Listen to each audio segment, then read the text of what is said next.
Thank you for joining Wars of the Roses. And this is Square, Triangle and Circle from the Encyclopedia of Freemasonry by Albert G. Mackey. Square, Triangle and Circle. Visitors to English chapters of the Royal Arch will recall that there is a peculiar use of these geometrical figures in firing.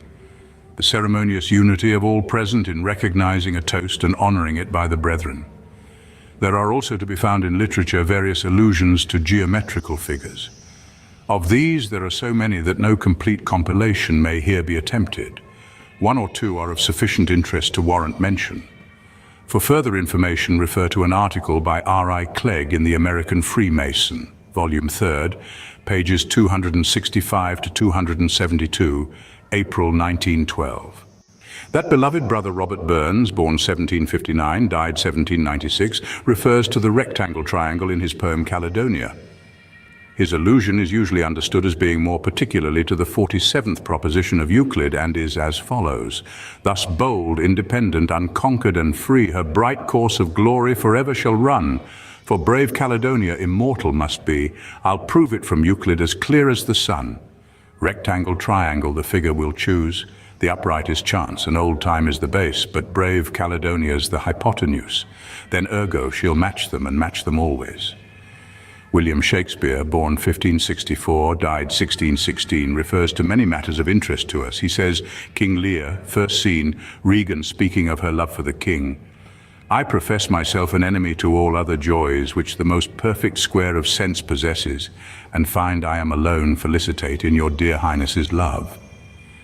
Various explanations have been offered for the most perfect square of sense. Grant Allen interprets it as the entire domain of sense. Right by the most delicately sensitive part of my nature. Moberly by the choicest estimate of sense. While Capel explains it by the entire domain of sensation. John Foster, Shakespeare Word Book, prefers an explanation given by Professor Dowden, Atlantic Monthly, September 1907, where the puzzling lines are compared with others by Edmund Spenser, Fairy Queen, Book 2nd, Canto 9th, stanza 22. These are as follows. The frame thereof seemed partly circular and part triangular. O work divine! These two, the first and last proportions are, the one imperfect, mortal, feminine, the other immortal, perfect, masculine, and twixt them both a quadrate was the base. Proportions equally by 7 and 9. 9 was the circle set in heaven's place, all which compacted made a goodly diapas.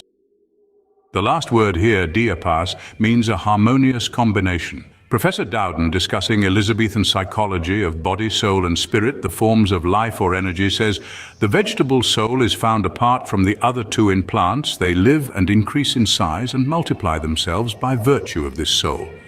The vegetable and sensible souls are found cooperating in animals. They need only live and grow and multiply. They also feel. In man alone are three souls, vegetable, sensible and rational, found working together. Spenser, by this reasoning, is considering Alma as the indwelling soul, and the house is the containing body, the architecture of the latter being as in the poetry.